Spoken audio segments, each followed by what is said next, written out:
Notre Dame has an early playoff elimination game this week against Texas A&M.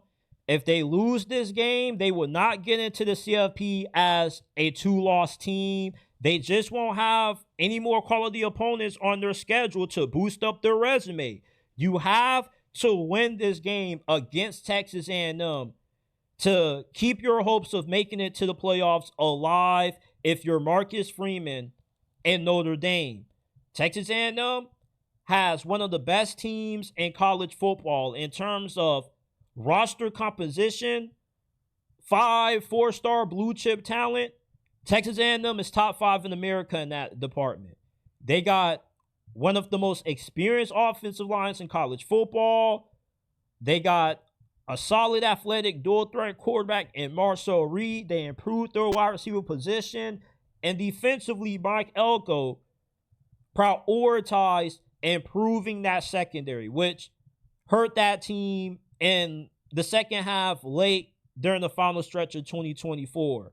Notre Dame against Miami, they seem to look a little bit uncomfortable early with CJ Carr running the football. He doesn't seem to be the quarterback that Riley Leonard was, but Notre Dame still intends on using him in that way, which is early during the season. They're still trying to figure him out, which is okay, but can CJ Carr have the kind of sloppy game against Miami, against Texas A&M, and Notre Dame still win? I doubt that. Notre Dame, they have to feature Jeremiah Love to beat Texas A&M, which Texas A&M is going to have a very formidable run defense. So can CJ Carr make enough plays for Notre Dame to beat Texas A&M? Along with Marcel Reed. I have concerns about Marcel Reed's ability to throw the football with consistency. You're going up against one of the better secondaries in the nation. Marcel Reed is going to get tested.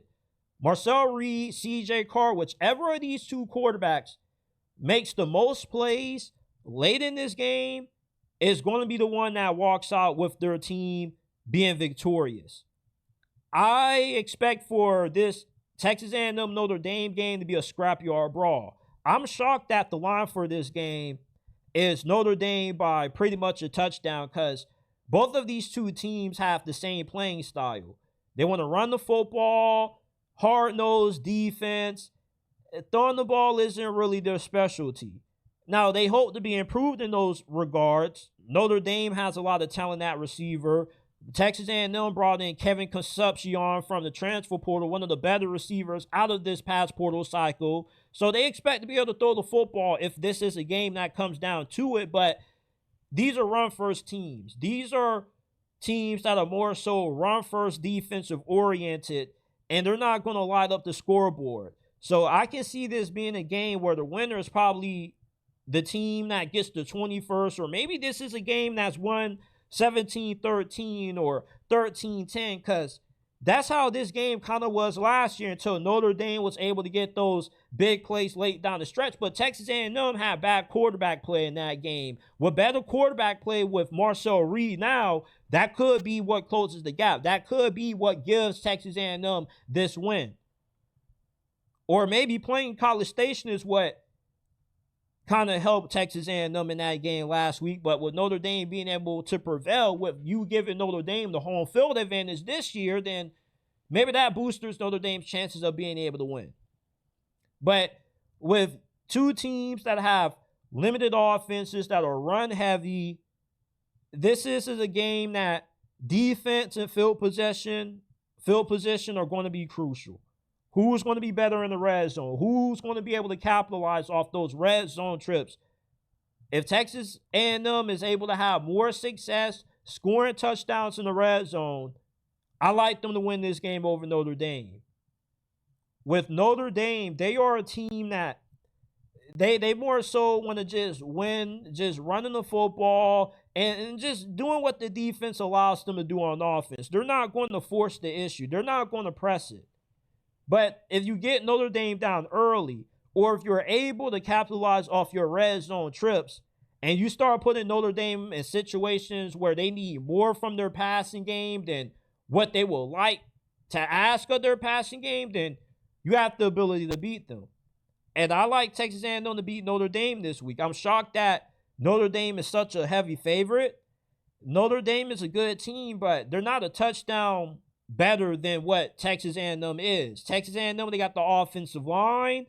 They have a defense that their secondary, with the improvements that Mike Elko made to it, it's going to give C.J. Carr a rough time. And C.J. Carr had a rough time throwing the ball against Miami. The box score doesn't show the struggles that C.J. Carr had against that front, that secondary. Texas A&M, their defense is kind of built the same way that Miami's is. They got a bunch of athletic bodies on their front seven, and they got a lot of new faces in that secondary. So I like Texas A&M over Notre Dame. 17-14 is going to be my final score prediction. I'm not expecting a lot of offense in this game, but I do believe that Texas A&M prevails late with the dual threat ability of Marcel Reed, and I just don't see Notre Dame's passing attack being good enough to win this game for them.